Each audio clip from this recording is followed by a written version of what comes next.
Bonjour Rudy. Est-ce qu'on peut commencer par faire le point sur les... Alors il y a Mavi qui est suspendu. Est-ce qu'il y a des joueurs qui sont blessés outre Thauvin et qui sont sûrs d'être forfaits à Dijon? Est-ce que tu le sais déjà? Non. Flo est forfait, ça c'est sûr. On espère le récupérer au plus vite. Après, pour les autres, le seul pour qui c'est peut-être encore incertain, où on verra, on en saura plus cet après-midi, c'est Hiroki, qui était sorti blessé contre Lyon, qui va beaucoup mieux. Est-ce qu'il sera apte à 100% à jouer samedi? On ne sait pas encore, mais on aura des réponses cet après-midi. Il va beaucoup mieux en tous les cas. C'est pas aussi catastrophique que ce qu'on aurait pu penser, parce que on a entendu que Rolando était rentré un peu touché, que Franck Zambo-Anguissa n'est pas parti en sélection parce qu'il avait un souci. Oui, Franck, c'est vrai, il est resté là. Mais bon, depuis la première semaine, on l'a soigné surtout. Il n'a pas fait les séances complètes avec le groupe, mais celle d'hier, il l'a faite et ça va. Donc pour Franck, il n'y a pas de souci. Pour Rolando, il n'y a pas de souci. Pour les autres, a priori, ça ira. Juste, est-ce qu'il était touché avant le match de Lyon, Franck, ou pas? Non, pour moi, non. Non. Non, c'était juste pour ça. Et j'avais une autre question. Concernant Florian, est-ce que malheureusement c'est quelque chose que tu craignais un peu parce qu'il a beaucoup enchaîné, il s'est pris des coups? Est-ce que tu avais déjà des prémices? Qu'il ait pris des coups, oui, on en avait parlé, mais on ne va pas revenir là-dessus. Qu'il ait beaucoup enchaîné, pas les derniers temps. Pas les derniers temps. Je l'ai beaucoup ménagé. Il a joué un match sur 2, je pense. Il a joué un match par semaine les derniers temps.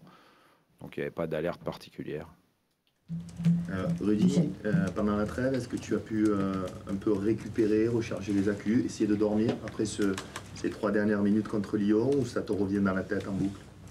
Non, on était, moi le premier, plus qu'abattu après le match, mais dès le lendemain matin, on était reparti au combat, même si on a profité un peu de la semaine dernière pour faire autre chose, y compris pour voir les coachs Ligue 1, Ligue 2, notamment à Clairefontaine. Ça c'était plutôt une bonne chose. Et puis l'inconvénient avec la trêve internationale, c'est qu'on va commencer aujourd'hui à préparer le match avec tous les joueurs, parce qu'hier tout le monde n'était pas encore revenu, même si évidemment on a commencé à travailler sur le match aussi hier, mais pas avec tout le monde. Donc on va mettre ces 2 jours à profit, ces 2 dernières séances, cet après-midi et demain, pour préparer au mieux Dijon, voilà, où on veut bien sûr revenir avec une victoire comme la saison dernière.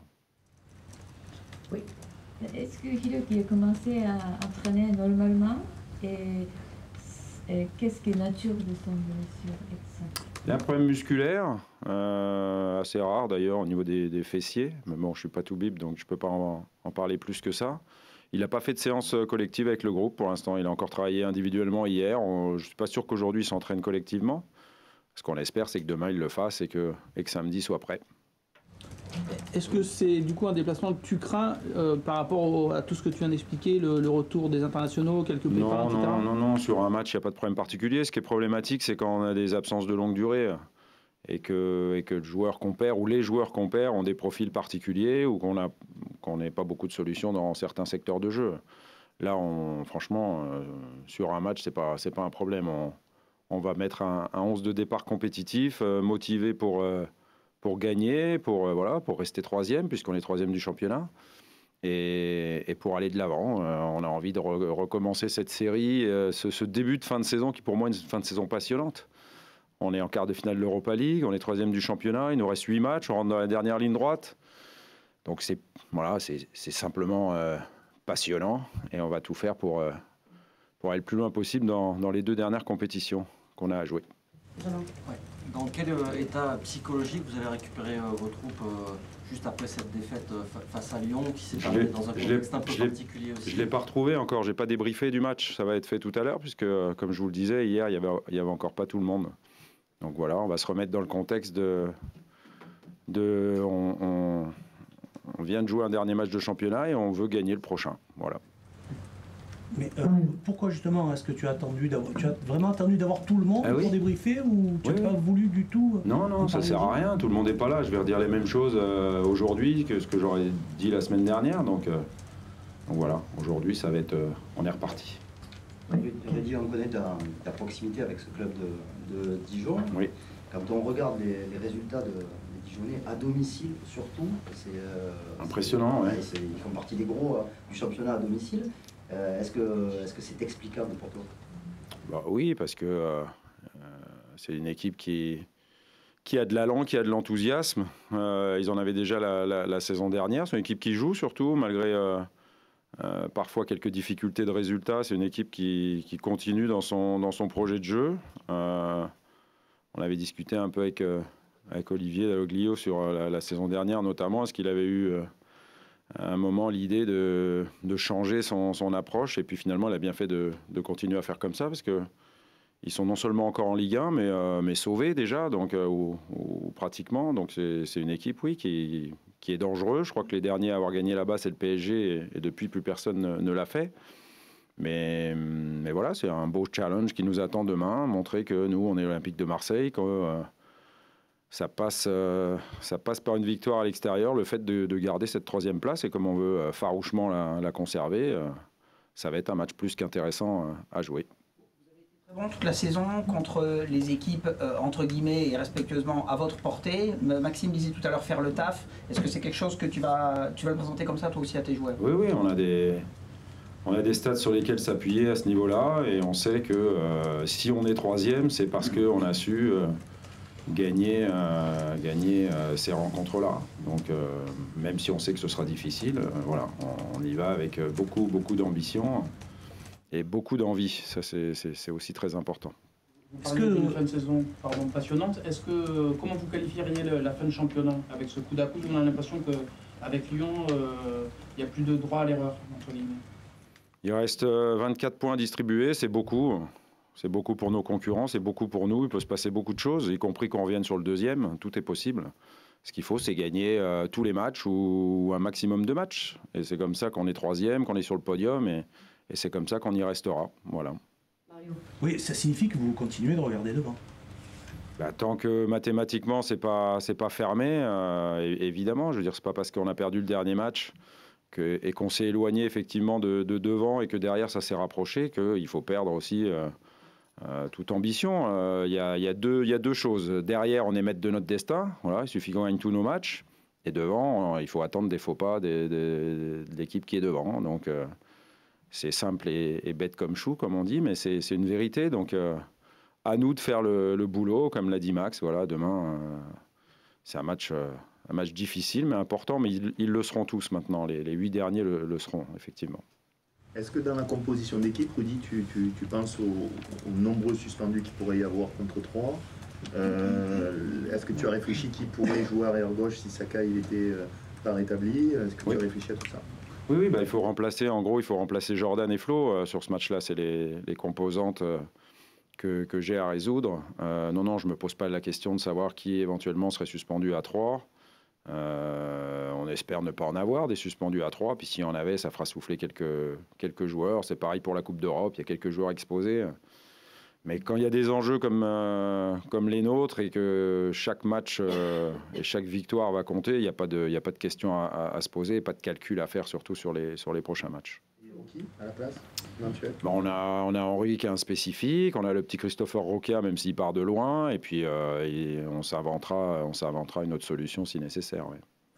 Rudy, est-ce qu'avec un peu de recul et la tête reposée, la tête froide, vous avez regardé ce qui s'est passé dans l'après-match contre Lyon? Et je t'en parle parce que il y a 3 joueurs qui sont convoqués. Est-ce que tu crains une longue suspension pour Rami? Enfin, qu'est-ce que tu peux nous dire là-dessus sur cet après-match? Je connais pas exactement la date de convocation. Je crois que c'est au mois d'avril, mi-avril ou quelque chose comme ça, le 12 avril. Ce qui est certain, c'est qu'il y a eu beaucoup de mots sur l'après-match, mais aucun joueur de l'Olympique de Marseille n'a porté la main sur qui que ce soit. Voilà, donc il n'y a pas de raison qu'on soit sanctionné, tout simplement. Et est-ce que certains Lyonnais, pour toi, méritent une grosse sanction? Ça, c'est pas mon problème. Moi, je m'occupe des Marseillais. J'ai 2 autres questions, mais qui sont au-delà de l'OM. Enfin, je peux y aller? Une question sur Dijon, Mario? Pas sur Dijon, mais sur un détail. Là, tu as parlé des cartons. Oui. Tu as dit en Coupe d'Europe aussi, mais en quart de finale, on ne remet pas à 0. C'est après l'écart, oui. C'est après l'écart. Ouais, donc on a encore sur le match de jeudi prochain à Leipzig 3 ou 4 joueurs exposés pour le match retour. Voilà. Au rayon des satisfactions d'avant la trêve, il y avait le retour en forme de Kostas Mitroglou. Oui. Outre ces 2 buts, apparu bien plus à l'aise dans le contenu. Comment vous expliquez ce regain d'énergie? Par le fait qu'on ait pu bien le remettre en forme après sa blessure, ça c'est sûr. Donc lui n'était pas entamé physiquement par un nombre de matchs d'affilée joués. Donc ça c'est une première chose. Puis aussi par le fait qu'il comprend mieux en mieux les caractéristiques et le profil de ses partenaires. Voilà, que ce soit Dimitri, Flo ou les autres, Lucas, Morgan, tous les joueurs offensifs, Clinton. Et ça crée des relations qui font que... voilà, Costas a mis des buts importants. On espérait que celui de Lyon le soit aussi. Finalement, il ne l'a pas été. Mais on ne va pas revenir sur la fin de match et les épisodes de fin de match, parce que maintenant, ce qui compte, c'est Dijon, c'est les prochains matchs. Mais pour nous, le retour de l'attaquant de surface qui est Kostas Mitroglou, oui, c'est plutôt une très très bonne nouvelle sur les 10 derniers matchs et plus, si affinité qu'on a à jouer pour cette fin de saison. Concernant Costas, Rudy, tu avais dit il y a quelques semaines, l'important pour nous, c'est aussi qu'il soit en pleine forme physique. Oui. On avait l'impression que tu voulais aussi dire que quand il a pu s'exprimer, quand il a pu jouer au-delà de ses blessures, il ne l'était pas totalement à 100%. Non, pas du tout. Non, mais il a été blessé au moins 2 fois déjà depuis qu'il est arrivé, sans compter la blessure pour laquelle il a pas pu démarrer normalement avec nous. En début de saison, même quand il jouait physiquement, on n'a pas cette si, automatiquement, oui, bien sûr, parce que ces périodes de blessure l'ont freiné, l'ont ralenti. Au moment où il a été très bien, il s'est reblessé. Et donc, on a au moins mis à profit ce temps de blessure pour le remettre bien physiquement. Donc, c'est plutôt bien. Mais encore une fois, il y a aussi beaucoup du relationnel avec les partenaires, de ce que peuvent penser les joueurs de Costas et surtout des marques de reconnaissance, d'affection et qu'on a pu lui porter au moment où ça allait pas bien.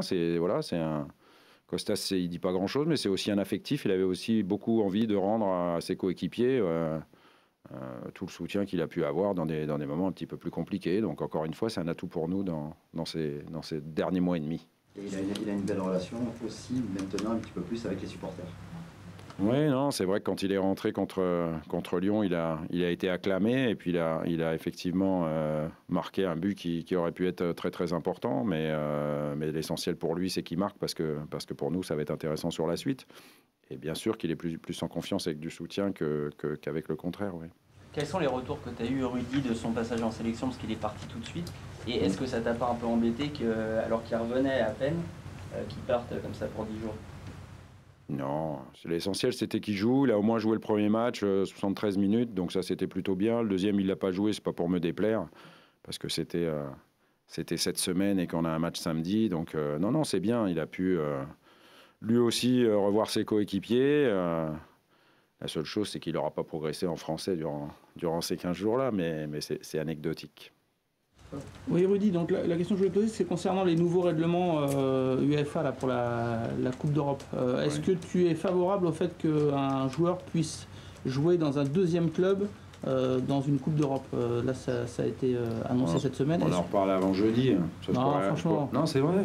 Non, on en reparle avant jeudi, comme ça je pourrais réviser mes leçons. Sinon, tu vas nous dire qu'il faut attendre l'année prochaine. Non, pas du tout. Jeudi, c'est la Coupe d'Europe. Là, on parle de Dijon, donc on parle du championnat. Donc ça fausse un peu que ça peut rendre fou le mercato hivernal. On en parlera avant jeudi prochain, sans problème, avant la Coupe d'Europe. C'est bon? Allez. Merci. Merci.